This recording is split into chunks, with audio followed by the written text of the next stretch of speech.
आजकल के बच्चे माँ बाप से नाराज़ क्यों रहते हैं? कभी सोचा है आपने? शायद हो सकता है कि आजकल के बच्चे जो हैं वो बदतमीज़ नहीं हुए हों, शायद वो अंदर से थक गए हों और माँ बाप बुरे नहीं, मगर उनकी मोहब्बत का तरीका बदल गया है। कभी सोचा है कि पहले के बच्चे जो होते थे वो अपने माँ बाप से इतना नाराज़ नहीं होते थे। आज हर घर में डिस्टेंस है, बातें कम, गुस्सा ज़्यादा, समझना कम, जज करना ज़्यादा। आखिर क्यों? सुनना बंद कर दिया गया है बच्चों को। आज का बच्चा सबसे ज़्यादा ये महसूस करता है कि घर में कोई मुझे समझता नहीं।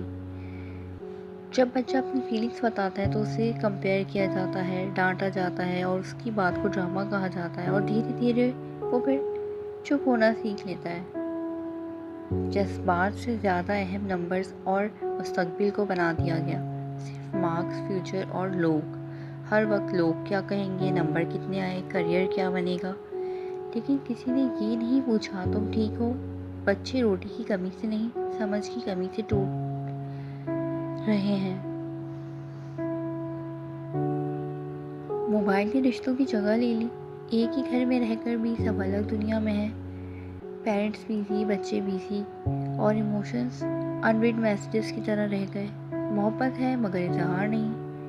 बहुत से माँ बाप मोहब्बत तो करते हैं मगर कभी कह नहीं पाते और बच्चे वो इस तरह की फीलिंग्स को जो है वो हेट समझ बैठते हैं कि शायद हमारे पेरेंट्स सबसे मोहब्बत नहीं करते, उन्हें हमारा ख्याल नहीं है, एहसास नहीं है।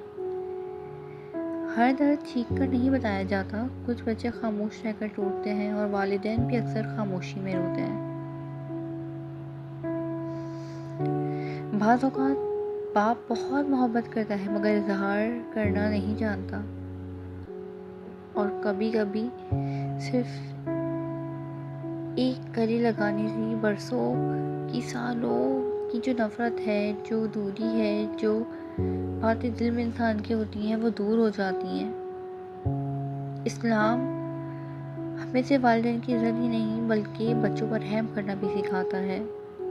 हमारी प्यारी नबी सल्लल्लाहु अलैहि वसल्लम ने कभी बच्चों की तस्लील नहीं की बल्कि मोहब्बत से उनकी बात सुनी। घर तब खूबसूरत बनता है जब वहाँ सिर्फ रोटी नहीं रहमत भी हो। अगर आप वालिदैन हैं तो आज अपने बच्चों को सिर्फ एक बार गले लगाकर पूछिए दिल में क्या चल रहा है। और अगर आप बच्चे हैं तो याद रखिए माँ बाप कामिल नहीं होते मगर उनका दिल अक्सर आपके लिए रोता है।